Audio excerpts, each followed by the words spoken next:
పూరా లోకల్ అందరూ తిరుపతిలో శివుడు మూడో కన్ను తెరిచారు అని అందరూ అంటే ఫోటో కూడా రిలీజ్ చేశారు చూసారు అందరూ. గతంలో గణపతి నీళ్ళు పాలు తాగింది చూసారా మీరు? అప్పుడు మీరు చిన్న పిల్లలు ఒక 20 సంవత్సరాల క్రితము సిద్దిపేటలో మొట్టమొదటి గణపతి దేవాలయంలో పాలు తాగింది. ఇప్పుడు ఏ విగ్రహానికి తీసుకెళ్లి మీరు నీళ్లు పెట్టినా కూడా ఏ విగ్రహానికి అయితే నిత్యం అభిషేకాలు జరగవో ఆ విగ్రహం ఏం చేస్తారంటే ఆ ప్రకృతిలో ఉన్నటువంటి మాయిశ్చర్ని గుంజుకుంటది. ఇప్పుడు ఏసీ పెడితే ఇట్లా చెమటలు రావో అట్లానే దానికి సరైనటువంటి అభిషేకం, అందుకనే ప్రతి విగ్రహం పెడితే దానికి అభిషేకాలు చేస్తుంది. ఇది మన ఆధ్యాత్మికంలో మన సనాతన ధర్మంలో ఉంది. చేని విగ్రహాలకు మీరు నీళ్లు కాదు పాలుగా తేనె పెట్టినా గుంజేసుకుంటది. సో దేవుడు పాలు తాగాడు అని గణపతికి పూజ చేశాం. ఈరోజు శివుడు ఎప్పుడు కళ్ళు తెరిచే ఉంటాడు, కానీ కళ్ళు మూసుకొని ఉన్నప్పటికీ లోపల తెరిచే ఉంటాడు. ఆయనకు త్రినేత్రం నీకు కూడా ఉంది, నాకు కూడా ఉంది, భృకుటి. దీనితో ఆలోచించినప్పుడు హిందువులు వేలుకుంటారు.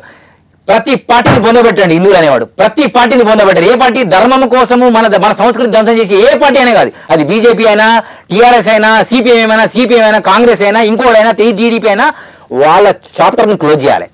లేదు మా ధర్మం కోసం పనిచేస్తున్నాం, దానికోసం మేము పాకులాడతామంటే అది ఏ పార్టీ అయినా దానికి ఓట్లు వేయాలి అనేది మన సిద్ధాంతం. అందుకోసమే ఈ రోజు కాంగ్రెస్ తెచ్చుకున్నాం, టీఆర్ఎస్ తెచ్చుకున్నాం, బీజేపీని తెచ్చుకున్నాం, టీడీపీ. ఒక్క అవకాశాన్ని ఈసారి తెలంగాణలో, ఆంధ్రలో బీజేపీకి ఇచ్చి చూడండి. నరేంద్ర మోడీ గారు ఒక స్పీచ్ లో చెప్పారు, ఒక 5 సంవత్సరాలు బీజేపీకి అవకాశం ఇచ్చి చూడండి, మీ దొంగ నాయకులు తిన్నటువంటి మొత్తం కక్కిస్తామని చెప్పారు టీఆర్ఎస్ ప్రభుత్వం ఉన్నప్పుడు నరేంద్ర మోడీ గారు. అరే ఇయ్యండి రా బాబు, నాకు అర్థం కాదు ఎందుకు ఇవ్వరు? ఈ రోజు ఎన్నో దేవాలయాల మీద కట్టినటువంటి మసీదులను అన్ని కూలగొట్టాడు యోగి గారు. ఎందుకు? దేవాలయాల మీద కట్టిన మసీదులను కూలగొట్టాడు ఆయన, మసీదుల మీద కట్టిన దేవాలయాలను కూలగొట్టలే.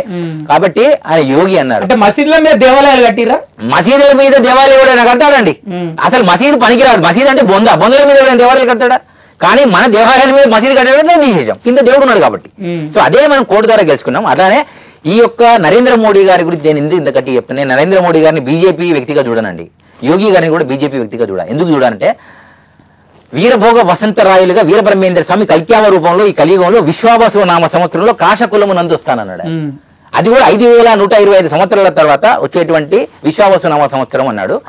నందనందనకు మధ్య నేను ద్వవింతును, కాశ్మీర దేశమున నమ్మండయ, వింధ్యా పర్వతమున విద్యలే నేర్తును, నంది కొండలోన స్థిరముగా నిలుతును. నంద అంటే 2012లో వచ్చింది, ఆనందనామ సంవత్సరం 2034 మధ్యలో వస్తుంది. మీరు తెలుగు సంవత్సరాల్లో మీరు వెతికి చూసినట్టయితే పంచాంగకర్తలు, సిద్ధాంతాలు, పురోహితులు, దొంగలు, దొరలు అందరూ ఒకసారి వెతకండి. దానిలో వెతికితే నందననామం 2012లో వచ్చింది, ఆనందనామం 2034 మధ్యలో వస్తుంది.